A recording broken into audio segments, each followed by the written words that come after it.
This is your daily real estate syndication show. I'm your host, Whitney Sewell. Today, we've packed a number of shows together to give you some highlights.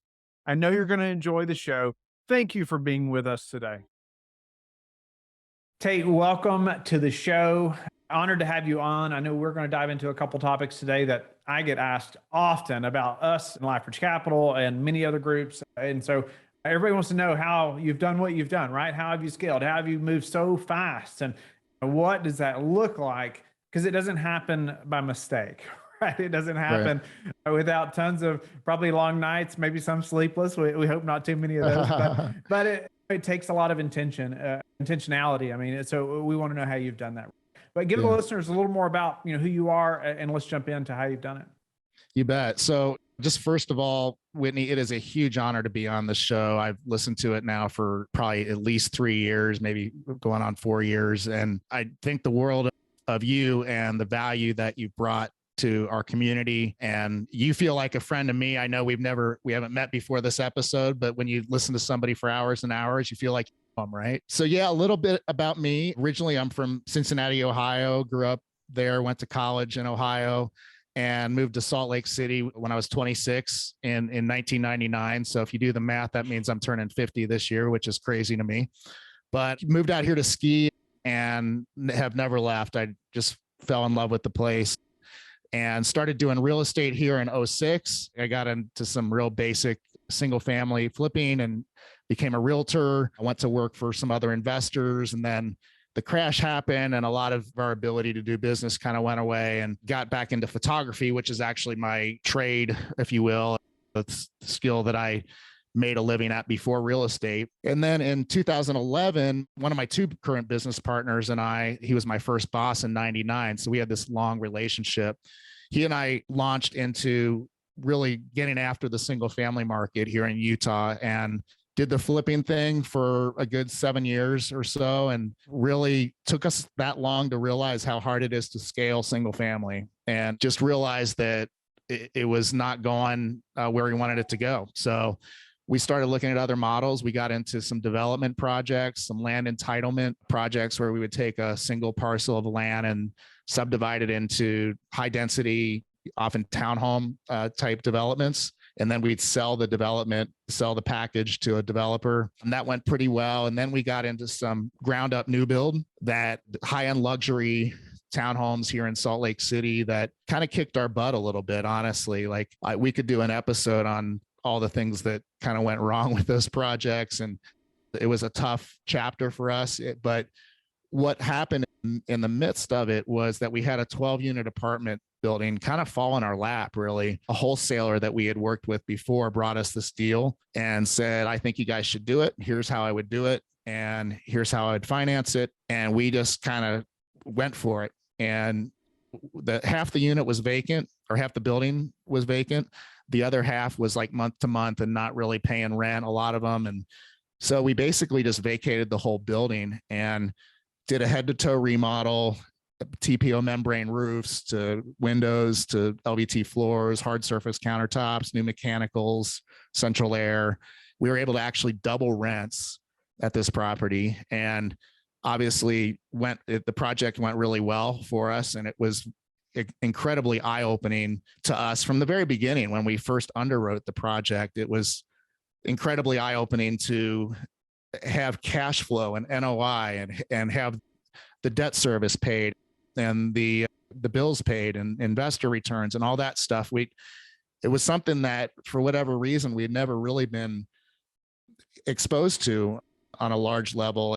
And so it was very inspiring to us. It was like the first time that I remember when Carl and I underwrote the deal, it was like, can you shoot a hole in this deal right now? Like, this is the first time we've ever looked at anything that's not speculative, where we're basically counting on the asset selling for a certain amount when we're done doing what we're doing to it. This is something that has an actual real value after we're done with it based on its income. And so we kind of caught the magic of multifamily at that point, and really have been singularly focused on going after larger scale apartment communities that cash flow, that pay the debt, pay the investors, obviously the bills, and at the end of the day, pay us some. And we are syndicators. So we actually own 7 communities now, between 4 in Columbus, Ohio, and 3 in Oklahoma City. They total just under $50 million in value, 595 doors.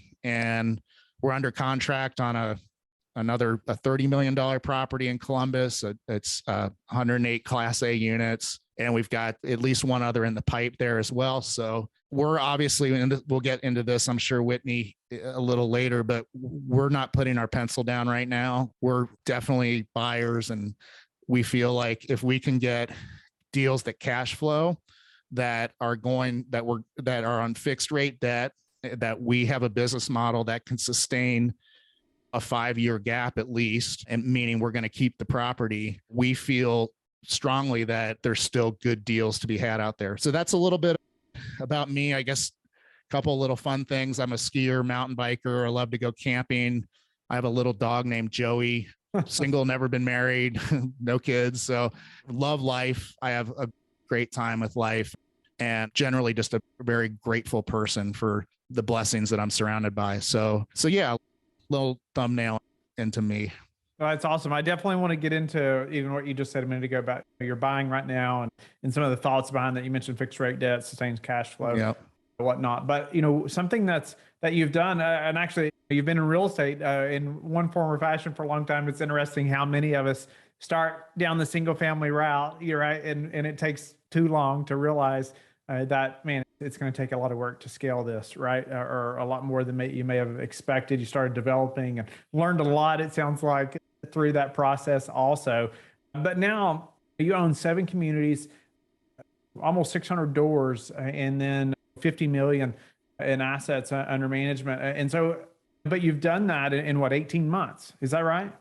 We've acquired those properties in the last 18 months. Now, it's a little bit misleading because all of those deals and transactions, it's kind of like planting a garden, or even better, like if you've ever heard of the analogy of planting a bamboo tree. You plant the tree and you water it for 5 years before you ever see anything sprout above the ground. And then once it sprouts, it grows to tens, dozens of feet, right? I don't even 50 feet. I don't know how high, but that's kind of what happened to us. Like at that point, 4.5 years ago, when we dug into that first 12 unit, we started educating ourselves. I joined a coaching mastermind with Corey Peterson, really learned how he does this business, and developed a credibility kit for our company that was kind of game changing for us, that really we leveraged with our broker relationships.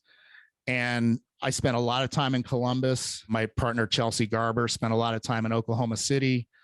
And we really planted the seeds over those next couple of years. And we actually also did a 20 unit building here in Utah that we just sold recently in the meantime. But yeah, it wasn't until February of 2021 that we started acquiring the large scale properties. I think it's a common thing, right? It's everybody says, oh, he was an overnight success or whatever. But I've heard that about myself as well numerous times, but people don't see the years that you put into it before they ever noticed you, or before you ever took off, before the business started gaining some traction. Man, you've sweat so many hours building your knowledge base and your partnerships and your abilities and your team, all those things that weren't seen, right? And it sounds like what happened here.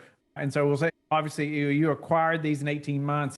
And one thing you mentioned there too, you joined like a coaching mastermind. I think it's just crucial. I mean, myself included. It's like when I could be a part of somebody else's group, or even just having somebody that's in my corner that's been there and done that, man, it just gives you another layer of confidence like you've never seen before. Absolutely. So speak to that. How did you find your mentor or the mastermind? Maybe a couple of things that stood out to you.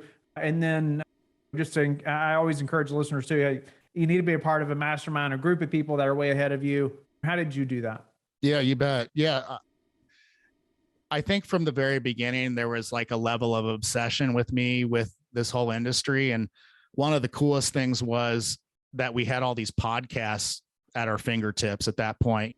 10 years ago, that didn't really exist. But 4 or 5 years ago, your podcast was on, Corey Peterson's podcast was on, Joe Fairless was on. Like, there were some really key thought leaders and teachers in the space that you could really dig into and listen to every episode.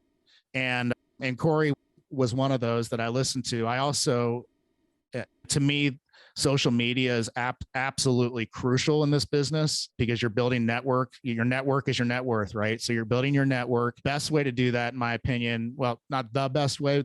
There's a lot of things you want to be doing to build a network, and you certainly don't want to be reliant on social media. But just about everybody in the business is not only on social media, but active and a lot of people are trying to contribute value. And Corey was certainly one of those people. So it was a relatively easy choice for me to make. He had, at the time, he doesn't offer this anymore, but at the time he had a coaching mastermind, and there were about 15 of us in the mastermind, and we would get together 3 times a year, and each of us would get an hour or so on the hot seat, and everybody would just brainstorm your business and contribute to you and give you great ideas and resources and everything else. It also included, mentioned the coaching part. That's the mastermind part. The coaching part included a day with Corey. Like, I basically shadowed him for a day in his office, and he spent the whole day with me and just kind of laid it out, like, on the table. This is how I do the business. This is how I find deals. This is how I raise capital. And this is how I manage our assets. And it gave me and therefore my team a level of confidence about knowing the business and having somebody that had our back to help us along the way.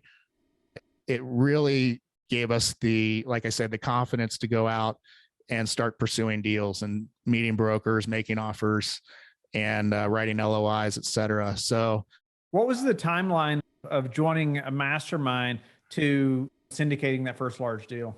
That's a great question. It was at least 2.5 years from the beginning of the mastermind to our first deal. I should go back and look at dates because it's kind of telling. But when I joined the mastermind, I was like, Corey said, this is going to take a year for you to get your first deal. And I said, no way, dude, I'm doing it in 6 months. And so humble pie, right? Like it took a little longer than that. Yeah. That said, we got our 20 unit bought and done during that time. So I guess technically it was a little less time, but the 20 unit asset wasn't what we were going after with working with Corey. So yeah, I would say 2.5 years. Whitney. Okay. No, I just wondered that because it's helpful to know that. I think the listeners to think through as well.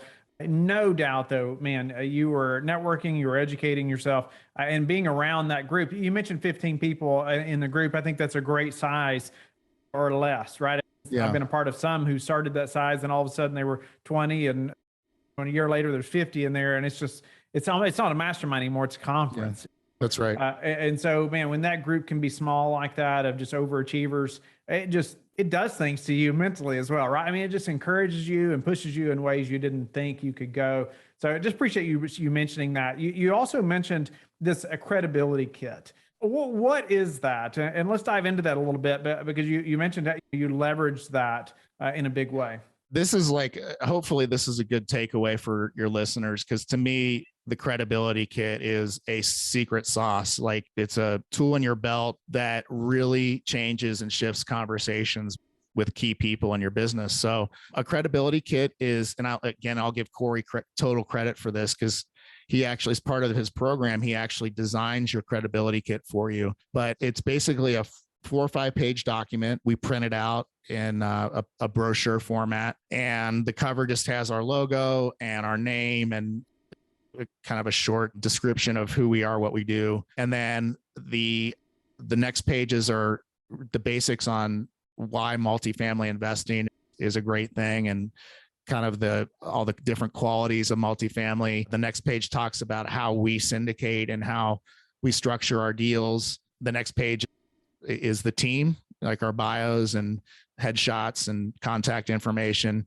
And then the final section is our portfolio. So obviously when you're starting out, you don't have a portfolio necessarily, and you may or may not have a team, and you may or may not have anybody on the team with any sort of track record. And those are important. All 3 of those things are super important. So what I coach people to do is to find a great partner, or ideally a mentor, and ideally a paid mentor, in my opinion, a paid coach that has the capacity to be a partner with you. And what I mean by that is they will be on your credibility kit as kind of like your executive board member or members. Like in our case, it was Corey and Shelly, his wife, that are on our executive board. And we leveraged Corey's portfolio in our credibility kit and said, this is our partner's properties totaling 90 million in value.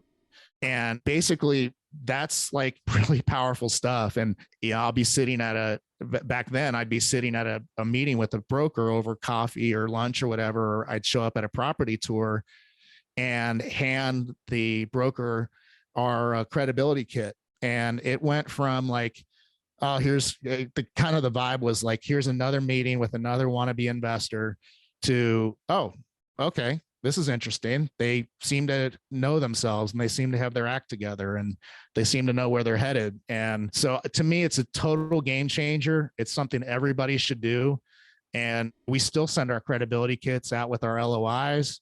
If we're talking to big equity sources, they'll get it. And we constantly update it with our new portfolio pieces. And so it's a powerful thing. Well, I want to jump, Tate, a little bit, and because I know I want to ask you, like, what's been the most important step like you've made to move the needle, right? Maybe we've talked about it, maybe not, but what's that been? I mean, to grow that fast. I know we talked about, man, that doesn't mean it just happened overnight or really all in 18 months. But however, there's probably a number of things, but what's been the most important step that you took to make this happen? Yeah, you bet. Well, I mean, I could go back to the mastermind with Corey and the credibility kit, because that really was the foundation of everything that's come since.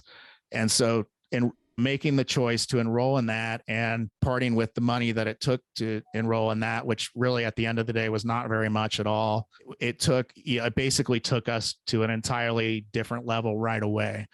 And so everything that kind of comes after is informed by all that. So I would say in addition to that, and this is going to be a little cliche sounding, but just taking massive, big action. And what I mean by that is making scheduling a trip to your target market for a 3-day business trip and making as many appointments with as many brokers as you can, and seeing as many properties as you can, touring as many properties as you can, and getting on as many lists as you can. We were a deal finding machine first, and a lot of people would coach you to become a capital raising machine first. And just the reality of how our trajectory went is I went for deals, and I've kind of had it in the back of my head, you may want to close your ears, Whitney, but I am a believer that if you have a great deal, if you're resourceful and you bust your butt, you will find the money for it. Let's talk about the team structure and what that looks like and how it started to scale and snowball but why is structure important, and managing a team, and how did you do that?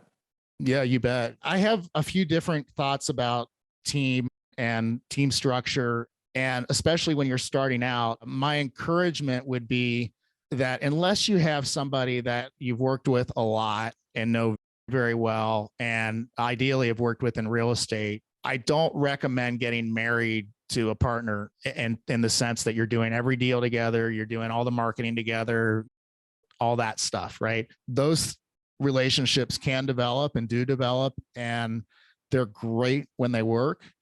And at the same time, if you rush into one and it's not vetted, the relationship isn't really well vetted, you're risking things going sideways or not going very well at times. And so my encouragement to people is to partner with others on a deal by deal basis. And I think that gives you a lot of advantages. Number one, you're getting to know them on a business level pretty intimately, and you're getting to know how they communicate, how they do things. And ultimately you're determining whether or not you might do business with them in the future. We've got partners that we've done business with that we'd love to work with again. And we've got a few that we love them and we're glad they partner with us, but probably won't do deals with them again. And that's just, is what it is. It's not anything personal. But I think that going out, one of the first things that I coach people to do is to go out and start making those partner connections, like find people that want to do deals, particularly high net worth individuals that may want to sponsor a deal. Like that's usually a piece that most people don't have when they get started. And so real quick side note, the way that we found our sponsor, who's our KP, our key principal, that's not on our core team, but he does almost every deal with us, is we went out and found the biggest, baddest apartment investor in Salt Lake City. And we bought this little 20 unit. We asked him to be on the GP with us for no other reason other than to advise us and kind of look over our shoulder and make sure we weren't making mistakes. And it was the smartest thing we've ever done. He eventually actually invested some money in that deal. He's been our key principal, meaning our main bank loan signer, essentially, on at least 5 deals, if not 6 now. He's a good friend. We love working with him. And he's enabled us to do all this stuff that we otherwise never would have been able to do. So again, it started with going out and getting a deal, right? That had legs, that had returns, et cetera, upside. And then once you have, that's something that's like, you can go out and leverage with relationships to start partner relationships. And if you're always in the mindset of like the long game, right? Like this is a long relationship, whether or not this particular deal gets done isn't nearly as important as whether or not this relationship gets started and off on a good foot. So if you have that in mind, it's hard to go wrong, and you will find key people out there, key principals and other type sponsors, deal finders, capital raisers, and other type sponsors that are going to really move your business along. Yeah, I think that's some wise advice. Like partner on a deal by deal basis. And I think you move faster when you're willing to partner, right? Yeah. No doubt. I mean, especially doing large deals like this, it's a partnership business. I mean, it is, but it doesn't have to be a permanent partnership, right? And oftentimes it is better to do that deal by deal. And then maybe it does work out when it's a permanent partnership, or maybe it is still deal by deal, but it's long-term. One way or another. There's different ways to look at it and think about it, no doubt about it. So much due diligence needs to be done on that partner, right? That's right. Before you move forward, even on a deal by deal basis. So I just encourage that as well. I appreciate that. When did you hire the first person? When did you bring that first person on as a partner or employee? When did you know that was time to do that, or how did you do it? Well, I guess you could say Chelsea was kind of our first addition, and we brought her in just as we were starting our 20 unit, which was just before we started acquiring the big properties in 2021. And I guess you could say we knew it was time because it kind of felt right. Like we knew we were getting stuff under contract, and all 3 of us had a very similar vision for what we were trying to do. And we hired her to do some design work for us on our one property. She owns a multifamily design firm, actually, and just felt very positive about her. She was all in, and luckily it's gone well. You just never know, like in that situation, how it's going to really go. And luckily it's gone really well. I'd say if anything, we're tighter as a team than we've ever been. One side note, Whitney, is earlier in the year, I wrote a vivid vision at the kind of the instruction of the book Vivid Vision by Cameron Herold. And that has been a game changer for us. As CEO, typically the CEO will write the vivid vision for the rest of the company. And that's what I did. It's basically a vision that describes what's going to happen within our company over the next 3 years, from goals, metrics, to culture, to office, to our investors, how we're impacting the lives of residents and investors. All that stuff's in there. It's like a 5-page PDF that we have. And I'm happy to share that with anybody, by the way. That was heavily contributed to by Carl and Chelsea, and I have full buy-in from them on all of it. But it's something kind of like the credibility kit, I think, is really just a game changer. So I really recommend the book. Yeah, I appreciate the book recommendation as well. I think that helps to think through those things and document those things, right? I've started journaling again recently. I've done it years in the past, and it's been so fruitful. Then I've got out of the habit, and I've started it again. I thought, man, why did I quit doing it? But one of the first things is the specific journal asks is like, paint that picture 10 years from now. your Right. like ideal future, right? What does that look like? And it made me think a lot about that, right? I haven't really sat down and thought about that a whole lot over the last bit, but all right, take that vision in. What does that look like? Write it down. And then I start thinking about it over the next day or two, right? Yeah. And so then I start adding things to it or then breaking down how we're going to get there. But if you don't have that vision, it's hard to make a plan to get there, right? Yeah, And that's so, right. so appreciate the book recommendation, even how the team has grown and what that looks like. But what's been some challenges you faced when scaling like this? Obviously, it's a lot of deals and in a short period of time for most, for sure. I mean, so what's been some challenges that you faced maybe that weren't expected? Yeah, you bet. I would say the biggest challenge that we've faced is dealing with the implications of owning and managing out of state. It's something that can be done very well and very effectively. And I think we've got it pretty well dialed in now, but we just flat out picked a bad property manager in Oklahoma City, just to be real. And of course, I'm not going to say who it was or is, but we got hurt pretty badly by that choice. And the course of at one of our 3 properties there, we went through, I think, 6 or 7 different on-site managers in about 8 months. And this was already a very distressed property that needed continuity, needed TLC. And we got none of that from who we had hired to do that work for us. And it put our business plan behind probably 6 months at least. And it hurt. And it really drove home the importance of getting that property management piece right. If you do that, if you get it right and get the right property manager into that property for you, it's going to be the night and day difference between success and failure is going to be there. And so that's so key. I can't emphasize that enough. I'm sure you can relate, Whitney. And so having to make a pivot on half our portfolio midstream was very challenging, probably the most challenging thing that we face. So you want to get referrals on PMs. You want to go see their properties. You want to talk to their residents. You want to talk to their employees. You want to get their track record. You want to see their website, and you want to make sure that everything that you hear and see aligns with what you see is necessary for your property. I know we talked about a few things that you probably wish you had done, but anything else, I just wanted to give you a moment so the listener can hear that as well. Anything else that, you know what, you look back and say, we didn't do that for this company, or maybe you can share why you all trusted them or felt like you could trust them, but later you learned otherwise. Yeah, it's interesting. This was a firm that also offered brokerage services. And we originally started working with them to be good clients, essentially.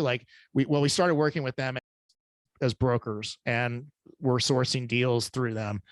And eventually we got some good referrals for their property management company. And it just seemed like a good natural shift to make to, if we're using these guys as brokers, why not have them be our property managers? And they check out well as far as referrals, but we didn't go look at their other properties.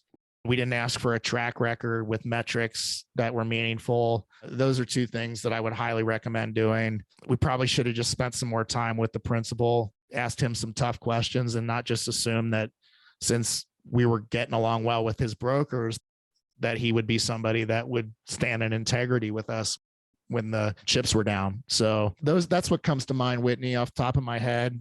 And sometimes you just get really unlucky. I'd say you can do a lot of the right things or even all of the right things. It just kind of doesn't necessarily work out. And I can't say we did all the right things, but I think we got pretty unlucky. And the flip side is these situations help you count your blessings when things are going well and make you really appreciate who you do have in your corner now that you didn't have before. So yeah, what I appreciate too is you all overcame this. You all learned a ton, applied that, obviously moving forward in a big way, and are willing to share about it and let us learn from your hard knocks as well. One thing you mentioned earlier too that I feel like so important is that you have to manage your manager. Yeah. And I know for us, we hired an amazing asset manager. And once we brought him on staff, we thought we had a great management company, but then all of a sudden we know a lot more than we've ever known, right? This was just his focus, right? Where my business partner and I are doing lots of different things. We're trying to do the asset management as well, but man, when somebody was just focused on that, it's amazing, I'm what they could sure. dive into. And Yeah. so once we had this information, then we had to do something about it, right? I mean, we could see inefficiencies then and so many things. And so that we had not seen before or had vision into. And so now it's like, okay, we got to do something about it. So tell the listeners how they can get in touch with you and learn more about you. Yeah, no problem.